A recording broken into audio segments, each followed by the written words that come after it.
We are at a campground, obviously, as you guys know. But we did a lot of boondocking while we were on the road. We did. Quite a bit. Quite a bit. Actually, I should have probably looked up the numbers. But I would say 3/4-ish of our time on the road the last 7 months was spent boondocking. Do you think that's a good estimate? That's probably, 2/3 to 3/4 easily. Yeah. And we've learned some things from our time boondocking, and we thought we'd share them with you.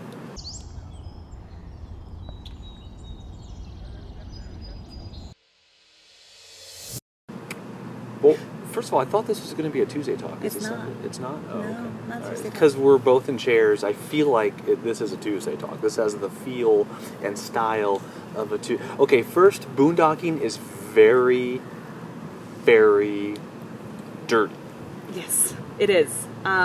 It is messy. Yeah. You are out in the dirt, in the weeds, whatever it happens to be, you're there, and basically whatever you're parked in, you're going to get it inside.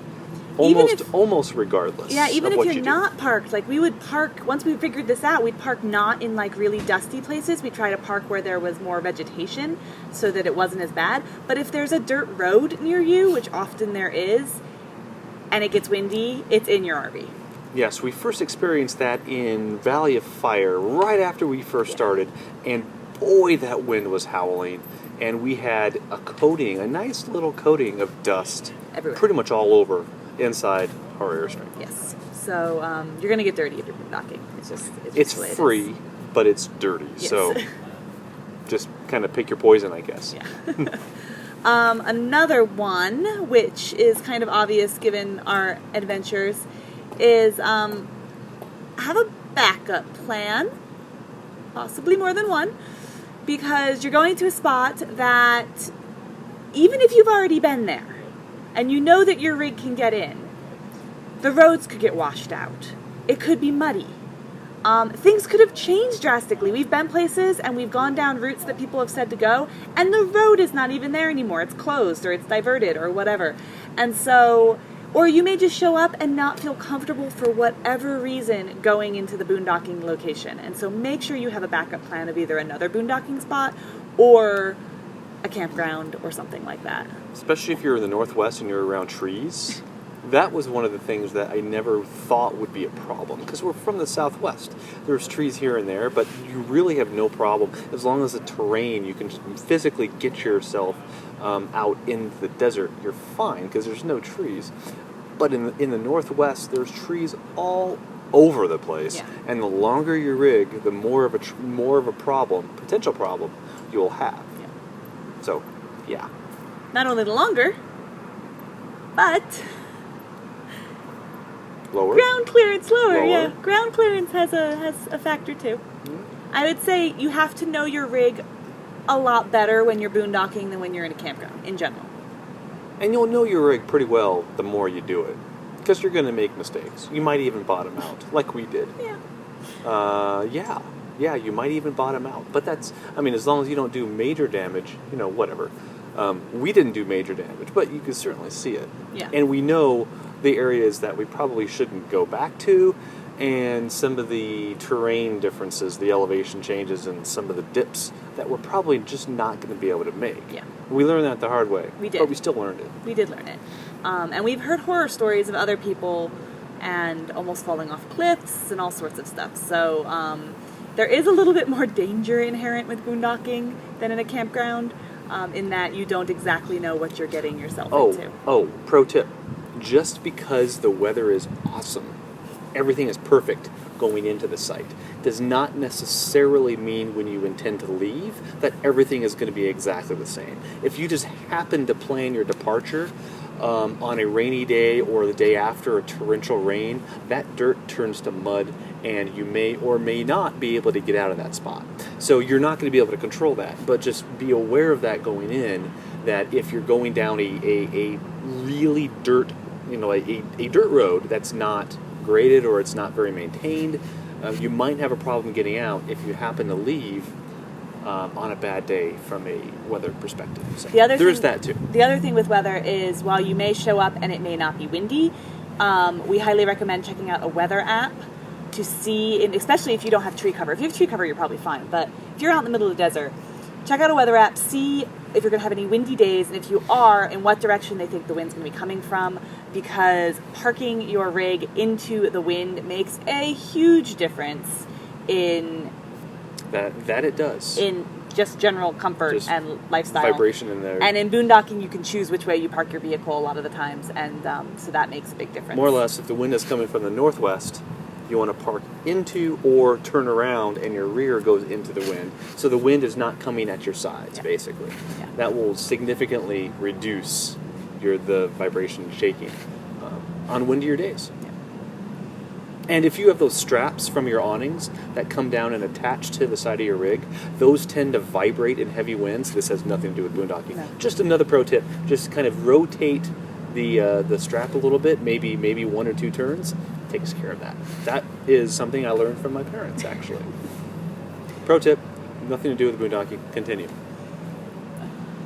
Another thing, don't be afraid to unhitch your trailer or unhitch your toad or get out the mountain bikes. That sounds like such a pain. Whatever you need to do in order to find the best spot, because we should have done that early on. You have seen some of the scratches along the side of our Airstream. That would be because we went down a road near Bryce Canyon that it would have been much better if we had just unhitched the Airstream, went and drove around, find our spot, make sure we like how we can get there, and then taken the Airstream, instead of going down a road and having to keep going because there's no way to turn around, and getting lots of low branches and trees. And we started learning that lesson. We are still learning it, I think. We still had incidents later in our boondocking in the summer. But it is almost always worth it to leave the bigger rig, the Class A, the travel trailer, and take the time to unhitch it and go look. Or if you can, use your mountain bikes. Like, that's why we got mountain bikes to begin with. We can leave the trailer, go look to see if there's even an open spot, because the spots may not be open. It may be fully crowded, and you don't want to try to take your rig in and have no place to turn around when all the spots are taken in a specific spot. So we need to remember this as much as anyone else, but it's okay to take the time to unhitch or use a different method of getting to a spot to check it out before you actually bring your rig there. Yeah, if you're going to use mountain bikes, the easier it is to detach those mountain bikes, the better. So we are really going to like our front hitch. We haven't actually used it yet, but it takes 2 or 3 seconds to take that bike off and put it back on. Yeah. So that will encourage us to use those mountain bikes rather than just saying, oh, I'm sure we'll be okay. I don't want to go through the 15 minutes of getting the bike ready. There is that. Of course, I am lazy. You might not be as lazy. I am a very lazy person. So that adds on to what I might or might not do. And lastly, I guess boondocking is kind of a choose-your-own adventure. You can boondock around lots of people. You can boondock in the middle of nowhere if you're lucky. Spots are getting more and more crowded. We actually prefer having people around us when we boondock. It makes us feel a little bit more secure. Not right next to us, but in the vicinity. Within a distance, or maybe even a shouting distance or something, so that if something were to happen, we know that there are people nearby.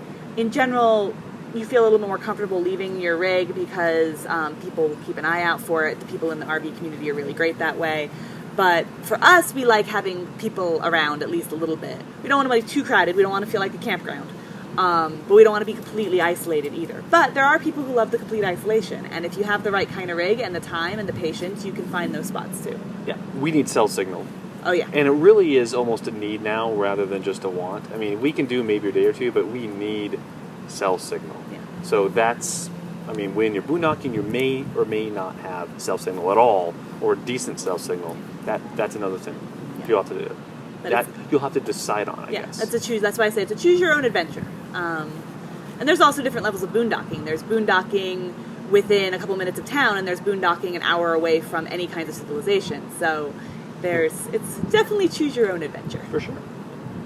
So I guess those are some of our top lessons learned from our many times boondocking now. If you have a lesson that you would like to share with us or with others about boondocking, we'd love to hear it. Yeah, I suppose we would. Yeah, because, I'd rather learn from others than make the mistakes ourselves. So it's why we share our mistakes with you, and what we've learned with you, because that way, hopefully, you take our words and not bottom out. not bottom out or scratch up the side of your rig. Yes, or put big gashes on the side of your RV. Yeah. Okay, it's not that bad, It's but not that bad. No. there are scratches. You could see them. Yeah. But we highly recommend boondocking. That is actually how we like to camp the most. And Penny, our dog, loves it even more. Oh boy, does she ever. Yeah. That's it. We will see you next time. It still feels like a Tuesday talk. It's not a Tuesday talk. We're not doing very much here in Tucson. I'm working every day, and so we want to give you good content, and thought we'd start answering some of the bigger questions outside of Tuesday talks that people have asked. It looked exactly like a Tuesday talk. Okay, bye guys.